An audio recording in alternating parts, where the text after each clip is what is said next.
மாநிலங்களவை தேர்தலில் திமுக வேட்பாளர் கனிமொழிக்கு ஆதரவு அளிக்க காங்கிரஸ் கட்சி முடிவு செய்துள்ளது. இதனால் கனிமொழி மீண்டும் மாநிலங்களவை உறுப்பினராக தேர்ந்தெடுக்கப்படும் வாய்ப்பு கூடியுள்ளது. தமிழகத்தில் மாநிலங்களவை தேர்தல் நாளை நடைபெறவுள்ள நிலையில் தமிழ்நாடு காங்கிரஸ் கமிட்டி தலைவர் ஞானதேசிகன் வெளியிட்டுள்ள அறிக்கையில், மாநிலங்களவை தேர்தலில் திமுக வேட்பாளர் கனிமொழிக்கு ஆதரவு அளிக்க காங்கிரஸ் முடிவு செய்து இருப்பதாக குறிப்பிட்டிருந்தார். அதன்படி கனிமொழிக்கு காங்கிரஸ் கட்சியின் 5 சட்டமன்ற உறுப்பினர்களும் தங்களது வாக்குகளை அளிப்பார்கள் என அறிக்கையில் தெரிவித்துள்ளார். இந்த தகவலை அகில இந்திய காங்கிரஸ் கட்சியின் பொதுச் செயலாளரும் தமிழகத்தின் பொறுப்பாளருமான முகுல் வாஸ்னிக் தொலைபேசியில் தெரிவித்துள்ளார்.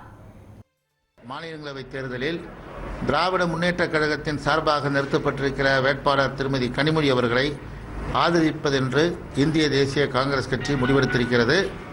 காங்கிரஸ் கட்சியின் சட்டமன்ற உறுப்பினர்கள் திருமதி கனிமொழியை ஆதரித்து வாக்களிப்பார்கள். 27ஆம் தேதி தான் தேர்தல். தேர்தலிலே நிற்க வேண்டும் என்றால் ஒரு குறிப்பிட்ட காலக்கெடுக்குள் முடிவெடுக்க வேண்டும். தேர்தலில் வாக்களிப்பது என்றால் 27 வாக்களிப்பதற்கு முதல் நாள் கூட முடிவெடுக்கலாம், தவறில்லை.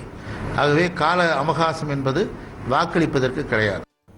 ஆனால் காங்கிரஸ் கட்சியின் ஆதரவை கேட்டு ஞானதேசிகனை அணுகிய தேமுதிக தலைவர் விஜயகாந்துக்கு ஆதரவு அளிக்கவில்லை என்பது குறிப்பிடத்தக்கது.